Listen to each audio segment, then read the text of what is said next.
pleasant autumn sunshine and temperatures of up to 15 degrees, but feeling chilly in the blustery winds further south. And that's all. This is BBC One in the North. Now, Saturday Sport with Steve Sutton.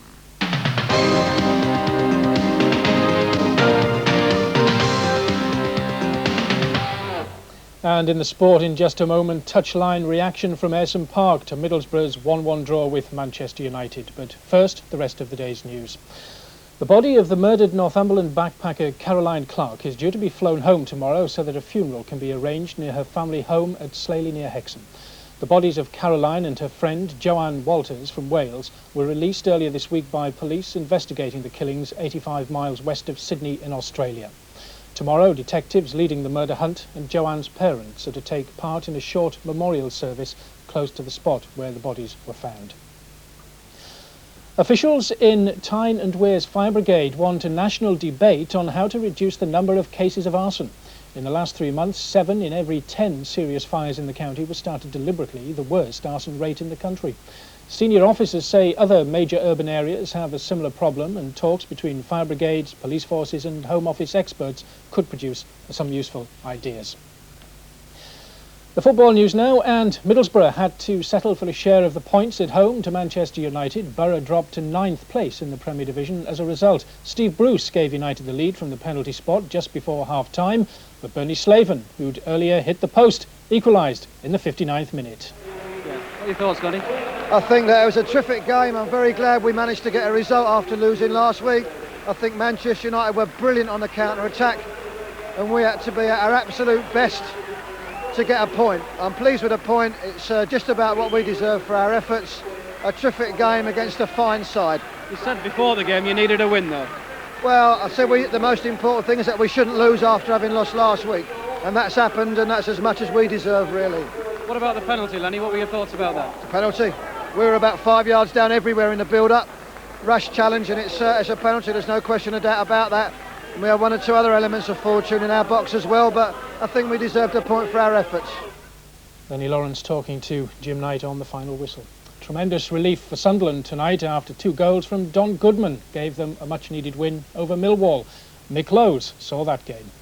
What a difference a victory and 3 points makes. The gloom and despondency of 2:45 replaced by the smiles and optimism of 4:45. The rain did eventually fall on Wearside in the final 10 minutes of the match, but not sufficiently to dampen the spirits of 14,781. The goals were both by Don Goodman, both in the second half, and both finished with clinical efficiency. The first on 56, a classic header from Peter Davenport's left wing cross. The second 14 minutes from time after Brian Atkinson had broken from halfway to square. Hardly surprising that Goodman should have scored both goals. He scored a hat-trick in the corresponding fixture last season. The natives a little less restless at Roker. Peter Davenport's a revelation. Final score, Sunderland 2, Millwall 0. Into Division 3 now, Carlisle's new manager David McCreery couldn't manage a win in his first game in charge, but at least he's stopped the rot of a run of bad results. Carlisle 1, Halifax 1, Nick Barnes reports.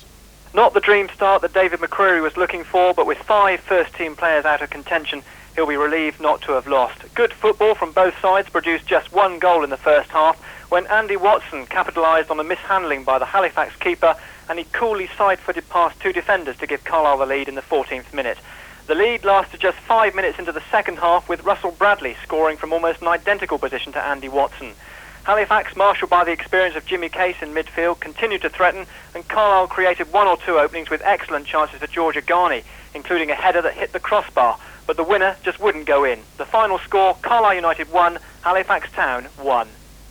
Other results of the day then in Division 3, York 1, Doncaster 1, Bury 0, Scarborough 2, Scottish 2nd Division, Berwick 5, Arbroath 1. In the conference, Gateshead 0, Telford 1. One game tomorrow, Newcastle with their manager of the month going for their 8th league win in a row at Brentford. Rugby Union and 3 National League results of interest to the region. In Division 1, West Hartlepool 9, Harlequins 12. Division 2, Waterloo 3, Newcastle Gosforth 13. Division 3, Leeds 34, Aspatria 15. Well, let's take a look at the weather forecast for the region for the rest of the weekend. The rain will stop during the course of the evening to leave a dry night with temperatures down to 10 Celsius, 50 Fahrenheit. Tomorrow, a dry and bright day with a little bit of sunshine, if you remember what that is. Temperatures 14 Celsius, 57 Fahrenheit. That's our news this evening. From me, have a very good, pleasant weekend. Join me for a special anniversary occasion on which, alongside the new releases, I'll be delving into the vaults to bring you some of the highlights of 21 years of the BBC One film programme. Coincidentally, I've written a book listing my choice of the 100 best films of the century, and you can win a copy of that, plus, much more desirable, one of our hugely coveted Film 92 sweatshirts in our competition. So do join me in a star-studded cast for the Film 92 anniversary special. That's Monday night, 10:10 on BBC One. In 30 minutes, Jim Davidson cues off another big break. First on parade, the regulars of Dad's Army.